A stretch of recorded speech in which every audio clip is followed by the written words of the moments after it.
so when we spoke last time, we were about to talk about what advice you'd give to young people. So that's really the question that I want to ask you today. For young That's the last question that was missing, right? Yeah. For young people who might be still maybe at the last part of schooling and maybe just entering university, or maybe even deciding not to go to university, maybe just to get a job.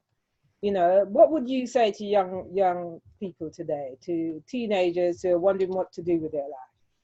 Okay, I'd say two separate things. The first thing I'd say is, let's say, like, know what you want to do in the sense of the direction you want to go in. So if you're in secondary school, by I think it was year 9, you have to choose your subjects. It's like the subjects that you enjoy or that you like. Start reading around those subjects beyond school. So let's say you've taken, business studies. Start reading business newspapers and, watching Shark Tank or Dragon's Den. You might have taken drama classes at school. Start looking at like drama schools or how your favorite actors got to where they are. Essentially, you need to plan your future. I gave a talk at Nottingham University, and it was focused on being intentional. You need to be intentional with your life. And even though you're young at the moment, it's like the things you do at that age define your future. And not in the sense of it's fixed, not all. I mean, I thought I'd be the best javelin thrower in the world, as I always say, but there were skills that I was getting that I didn't even know I was getting. And so that goes on to my second point, develop skills. So like from being an athlete, for example, I learned resilience, time management, hard work, failure. So I developed all these skills that I didn't even know would be so transferable into the world of work, into the world of, entrepreneurship. And it's the same for you. If you're someone who plays a musical instrument, you started a little side hustle where you sell snacks at school, or you do sports, or even like a school prefect, head of your year. All these things matter for skill development and leadership and for your future. And you don't know when you're going to pluck something from your past into your future.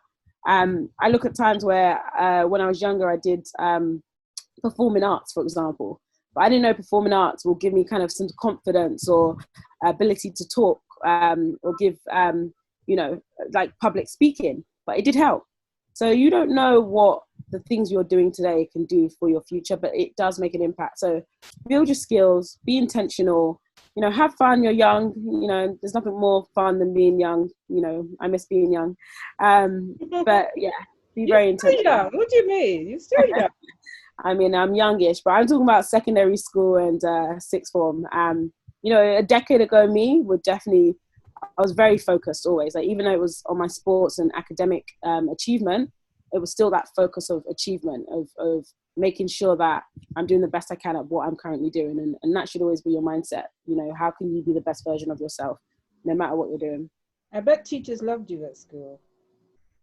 It was a mix. It was a mix. But you're a good girl. Goody two shoes. I wasn't a goody two shoes. I actually wasn't a goody two shoes. I actually became good from like year 11. I won most improved student. Like I came runner up most improved student. Yeah. Okay.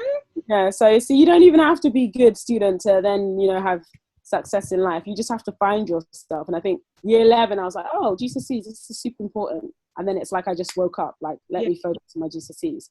Whereas before it was like, whatever, just have fun. No one really cares, But, you just know what is important and what to focus on. And I was always focused on my academic side and my sports. So, yeah, Did you go to university? Yeah. What did you do?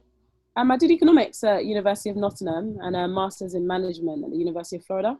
Oh, wow. Yeah, in Florida. Yeah, that was my sports college. What was America like, sort of politically and socially for you? Politically, they didn't talk about politics. And what I mean by that is you just don't bring it up. If you bring it up, then it causes conflict.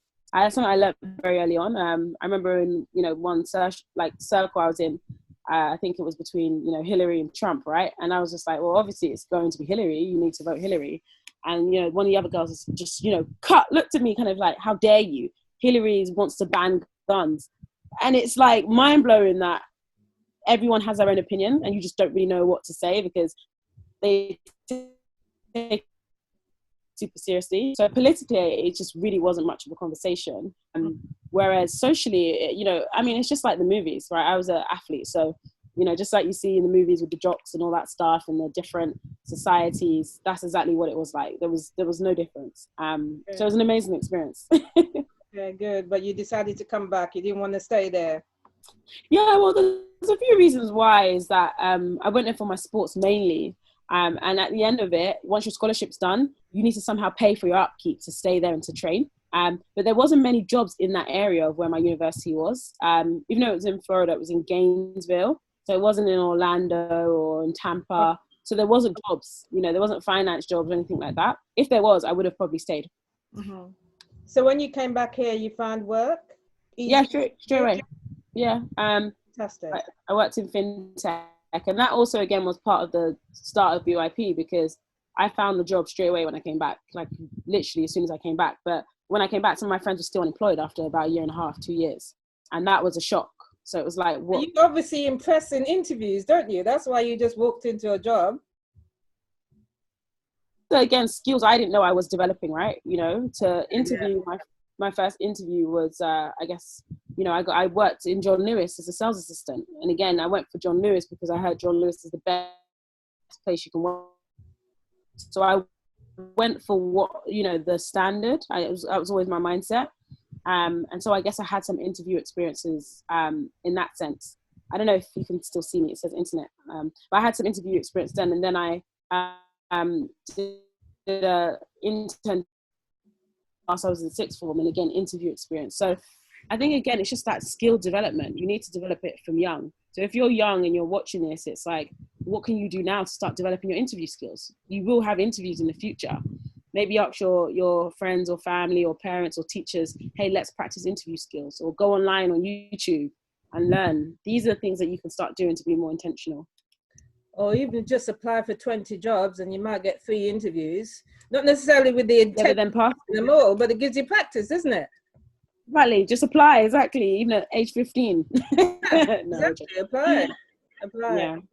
Okay, this has been amazing. Thank you so much, Kike.